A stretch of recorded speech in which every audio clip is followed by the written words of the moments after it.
I'm Natalie, 27 years old, and I'm getting married in a few weeks. Right now, I'm sitting at my kitchen table, surrounded by a sea of wedding invitations. My eyes scan the names, making sure I haven't forgotten anyone important. But there's one name I deliberately left off the list, my stepmother's. I know what you're thinking. How could I not invite my stepmother to my own wedding? Well, it's a long story, and I guess now's as good a time as any to tell it. It all started when I was 5 years old. My parents split up, and my whole world turned upside down. They told me I'd be living with both of them, switching back and forth. At the time, I thought it was great. I loved both my parents and couldn't choose between them. This way, I didn't have to. Life after the divorce wasn't so bad at first. When I was with my dad, we'd go on these amazing road trips. He owned his own business, so he could take time off whenever it was his turn to have me. We'd hop in his car and explore different cities. I remember feeling like a little explorer, discovering new places with my dad by my side. When I was with my mom, things were different but just as good. We'd spend hours playing with my dolls, making up stories for each one, and the smell of fresh-baked cookies often filled the house. Those were happy times. I felt loved, wanted, and cherished by both my parents. But then things changed. My dad got remarried when I was 7. I remember the day he introduced me to Sarah, my soon-to-be stepmother. She was pretty, with long blonde hair and a smile that seemed to light up the room. At first, things were okay. Sarah was nice to me, and she seemed to genuinely care. She'd helped me with my homework when I was at Dad's house, and even taught me how to braid my hair. But as time went on, something shifted. Sarah wanted kids of her own, but she couldn't get pregnant. I didn't understand it at the time, but looking back now, I can see how it affected her. Sarah's attitude towards me did a complete 180. Where once she'd been kind and welcoming, now she seemed to resent my very existence. It was like she hated me for being born when she couldn't have children of her own. I didn't understand it then. I was just a kid wondering what I'd done wrong to make my stepmother suddenly dislike me so much. As time went on, Sarah's attitude towards me only got worse. It was like she'd made a decision. If she couldn't have kids of her own, she'd live for herself, and in that life, there was no room for me. I started noticing changes. When I'd come back from my mom's, Dad and Sarah would be tanned and relaxed, full of stories about trips they'd taken while I was gone. One day, I couldn't hold it in anymore. "Dad, why don't we go on trips like we used to?" He looked uncomfortable, glancing at Sarah before answering. "Well, sweetie, things are different now. We have to consider Sarah's schedule too." Sarah cut in, her voice sharp. "Natalie, you're old enough to understand that adults need their own time. Don't be selfish." I felt like I'd been slapped. Selfish for wanting to spend time with my own father? But it wasn't just the trips. When I was at Dad's house, everything changed. Sarah had new rules for me, and they all seemed designed to keep me out of sight and out of mind. "Natalie," she'd say, her voice dripping with fake sweetness, "why don't you go play in your room? Adults are talking." At first, I tried to argue. "But I want to be out here with you and Dad." Sarah's eyes would narrow. "Your father and I need some peace and quiet. Is that too much to ask?" So I'd retreat to my room, feeling more like a prisoner than a daughter in my own father's house. The list of don'ts grew longer by the day. Don't make noise, don't talk loudly, don't play active games, don't laugh too loud. It was like living in a library, but worse. One afternoon, I was in the living room laughing at a funny TV show. Sarah stormed in, face red with anger. "What did I tell you about being quiet?" she snapped. "But I was just laughing at." She cut me off. "I don't care what you were laughing at. In this house, you follow my rules. Understand?" I nodded, fighting back tears. "Yes, Sarah." "Good," she said, turning to leave. "Now go to your room and stay there until dinner." Dad seemed oblivious to it all, or maybe he just didn't want to see it. Whenever I tried to talk to him about how Sarah was treating me, he'd brush it off. "She's just adjusting, Natalie," he'd say. "Give her time." But time didn't make things better. It only made Sarah more bold in her dislike of me. She'd criticize everything I did, from how I dressed to how I ate. "Honestly, Natalie, can't you sit up straight and chew with your mouth closed? It's like you were raised in a barn." I wanted to scream, to tell her that I was just a kid, that I was trying my best, but I knew it wouldn't make a difference. In Sarah's eyes, my very existence was an offense. So I learned to make myself small, to be quiet, to stay out of the way. I became a ghost in my father's house, tiptoeing around, afraid to make a sound or draw attention to myself. Every 2 weeks, when it was time to go back to Mom's, I felt like I could breathe again. But the dread of returning to Dad's house, to Sarah's cold stares and harsh words, always loomed over me. I managed to keep my emotions bottled up for years, but by the time I turned 12, I couldn't take it anymore. One day, after a particularly nasty encounter with Sarah, I broke down and told Mom everything.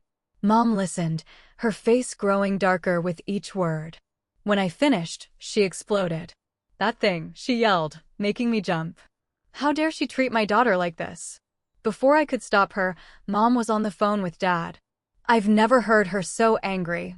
"Listen here, you spineless excuse for a father," she snarled into the phone. "If you don't get your wife under control, I swear I'll take you to court and make sure you never see Natalie again." I felt sick. This wasn't what I wanted. I just wanted things to get better, not worse. A few days later, when I went back to Dad's house, he sat me down for a serious talk. "Natalie," he began, his voice stern, "we need to discuss your behavior. Sarah has been nothing but good to you.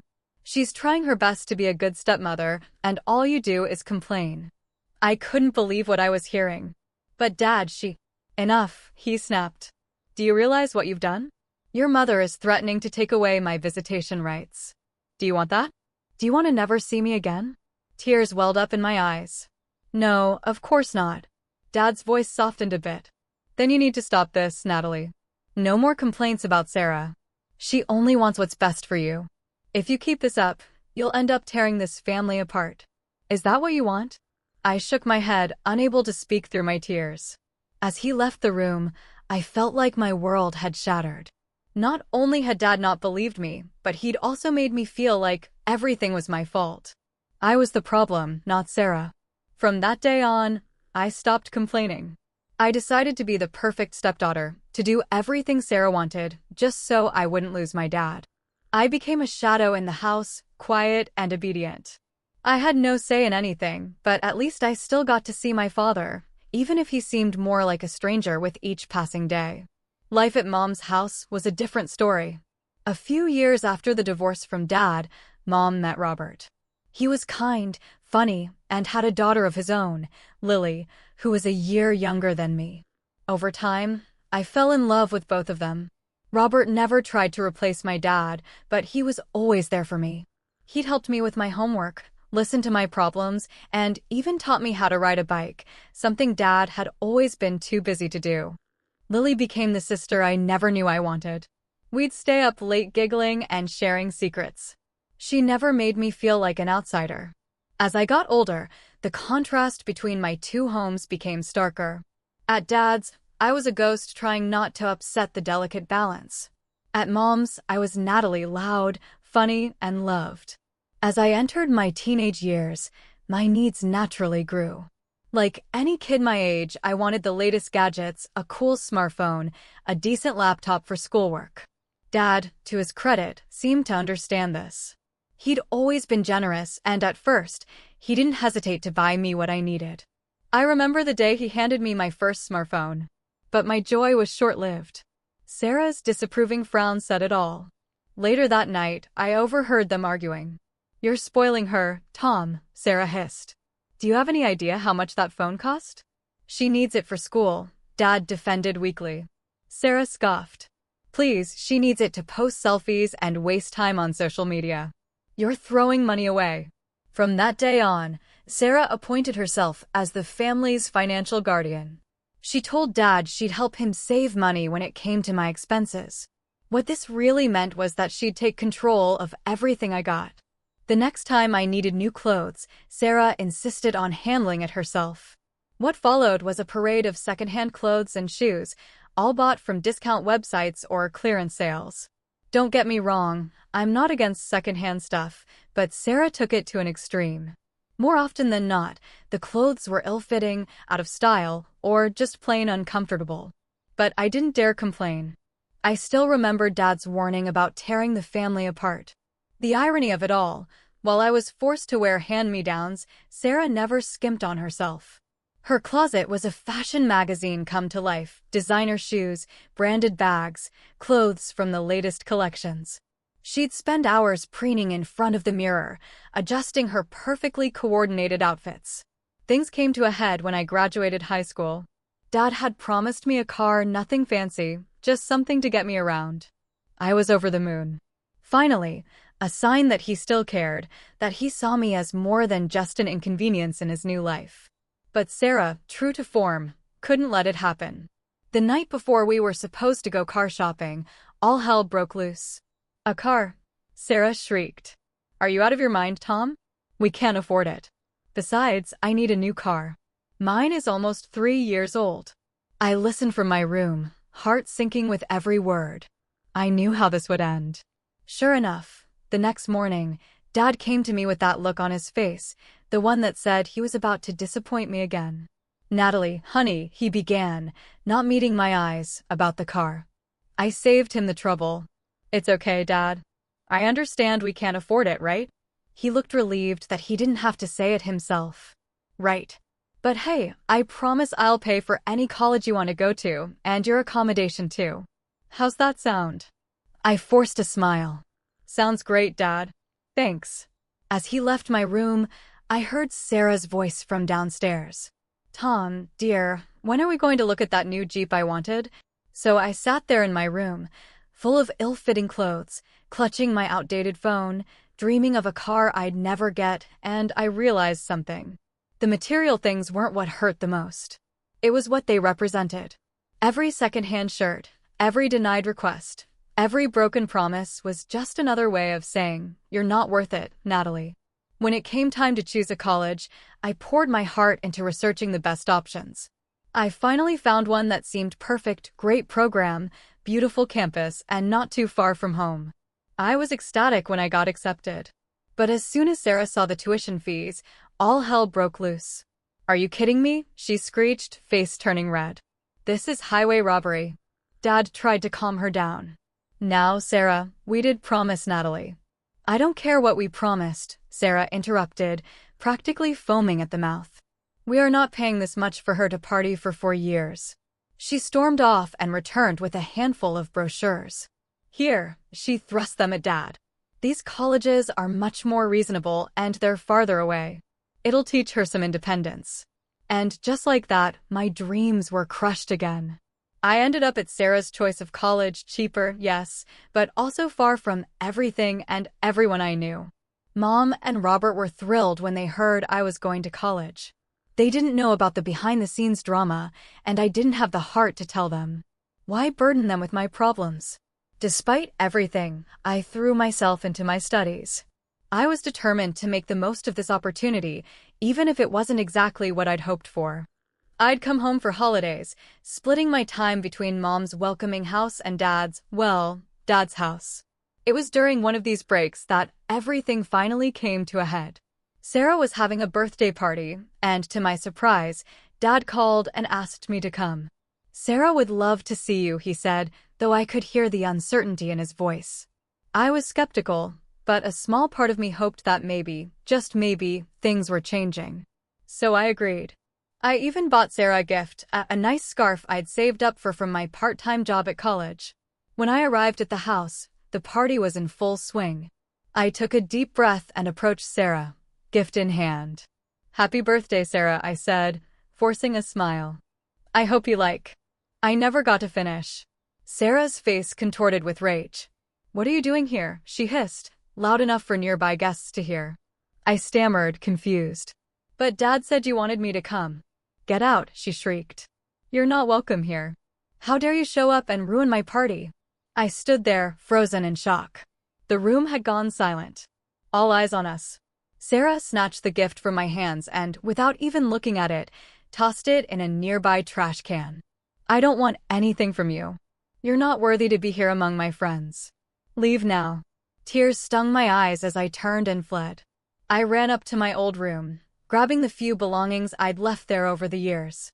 As I reached for the front door, I heard Sarah's laughter floating from the living room, as if nothing had happened, as if she hadn't just publicly humiliated her stepdaughter and thrown away a heartfelt gift.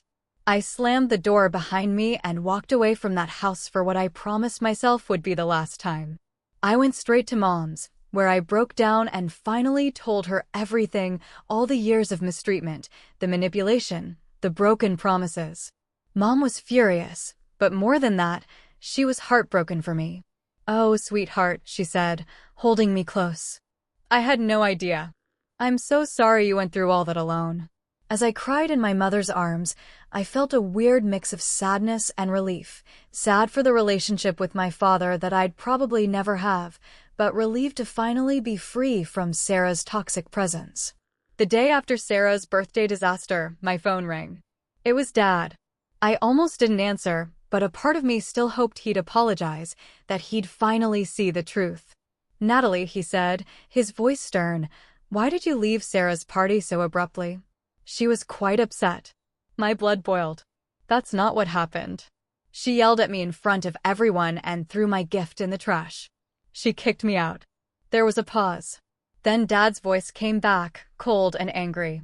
"I can't believe you'd make up such lies about Sarah. Why are you trying to denigrate my wife? Call me when you're ready to apologize to Sarah." The line went dead. I stared at my phone, tears streaming down my face. That was the moment I realized I truly lost my father. The next few years were a blur. I threw myself into my studies, graduated college with honors, and landed a decent job. I saw Dad a handful of times, always on neutral ground, a cafe, a park, never at his house. About a year after graduation, I met Jason at work. He was a few years older, kind, funny, and most importantly, he really saw me, not as an inconvenience or a burden, but as a person worthy of love and respect. For years flew by. Jason and I moved in together, adopted a cat named Muffin, and built a life filled with love and laughter. Then, on a random Tuesday evening, as we were doing dishes after dinner, Jason turned to me and proposed. And, just like that, I was engaged. As the initial excitement settled, the reality of wedding planning set in, which brings us back to where this story began, me surrounded by wedding invitations, grappling with the question of whether to invite Sarah. In the end, I decided to send an invitation to Dad alone.